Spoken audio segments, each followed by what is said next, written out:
What is up, everybody? It is your boy Crazy, back at it again after what feels like an eternity.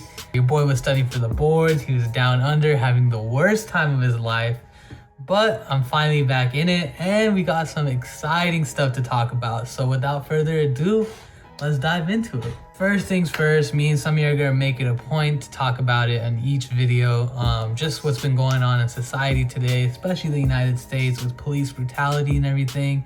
We just recently saw what happened with Jacob Blake, and we've seen how much it's affected the players, man. LeBron, AD, the whole bubble honestly was just so fed up with everything that's been going on. And I think it's just important that we as society try to be better. We try to make a difference, because this is not what America should be like.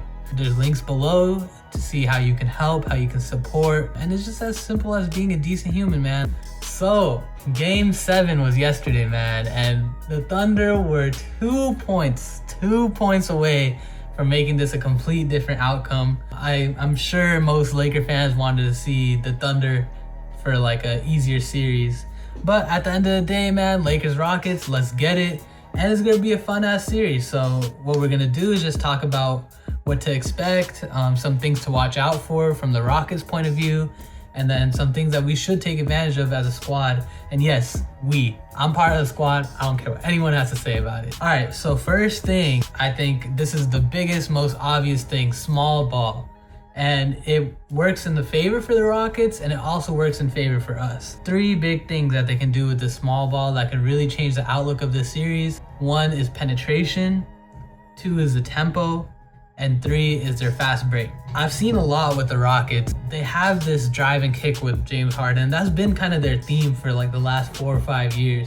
But basically what they do is they spread PJ Tucker to the corner, they put Robert Covington to the other corner, and then they just have Harden go one-on-one, penetrate. Either Harden gets a layup or he swings it to the right. We've had the Blazers to play defense with, right? So we've kind of learned how to guard a good 3-point shooting team. But the Rockets are a little different in the sense that their center is going to be shooting threes as well, which is PJ Tucker, Mr. 6'8". A lot of Laker fans just feel like it'll be slight work, it'll be a piece of cake, which it could be.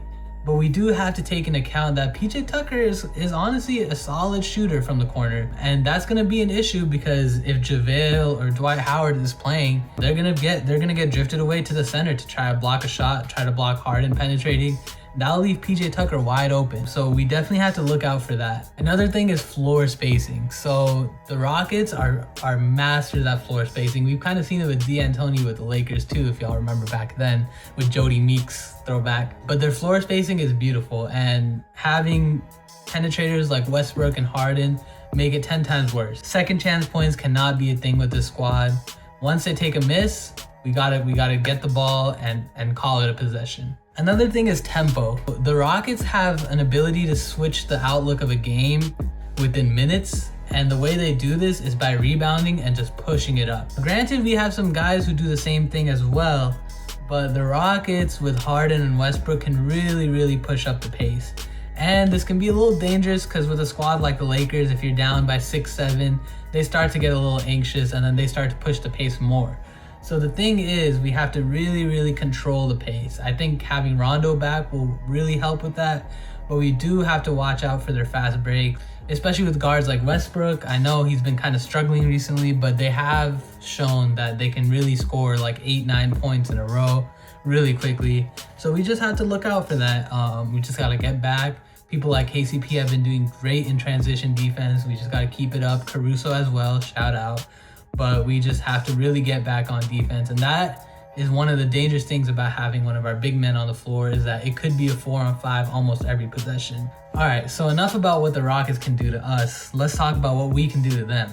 First thing, we need to use our bigs. That is the biggest advantage we have against the Rockets. AD, JaVale, Dwight need to be feasting in the paint, especially AD. He needs to attack all day. I noticed a lot, especially early in the Blazers series, AD's out on the 3-point line. That cannot happen this game. AD needs to be in the paint, feasting on PJ Tucker. PJ Tucker should have 5 fouls before the 4th quarter. Like, that's just how it should be. Another advantage of having bigs is boards. We saw it even with OKC. Steven Adams was feasting on the boards. Having 2 big men on the court we should get almost every rebound. They should have no offensive rebounds. We should get the ball and push it up to LeBron. AD is great at getting a board and taking it coast to coast. That should be one of our biggest themes as a team, to just honestly just push the pace when we get a board. Another thing that I think will really give the Rockets a hard time is our defense. Playing with the Blazers honestly really helped us out compared to playing with the Grizzlies. They really showed us how to guard guards and a good shooting team. And I feel like we really got our defensive stride back that we had pre-bubble. There's gonna be a lot of one-on-one defense, and we just need to be able to stay in front of Harden. It really sucks to not have Avery Bradley in right now, but KCP, Danny Green have been doing a solid job staying in front of ball handlers, so let's hope that trend sticks up. At the end of the day, even if you let Harden drop 40 plus, the biggest thing is not to let their role players get on fire. Daniel House, Robert Covington, those guys should not have more than 15 points. We saw Game 7, it was literally because Robert Covington was keeping Harden afloat.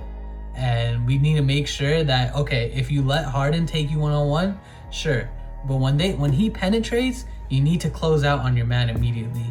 Helping should be an occasional thing, but we should honestly just play a one-on-one game.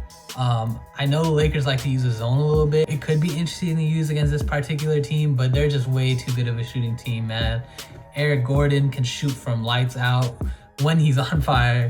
Robert Covington, Daniel House, PJ Tucker, James, even Westbrook, they all take long threes, and I don't think his zone will work out. So our man-to-man defense has to be on point. And honestly, we're one of the best defensive teams, so I really don't think it should be a problem. Lastly is our ability to set the pace. We've seen this a lot. Portland is another team that likes to push it up with Dame and CJ.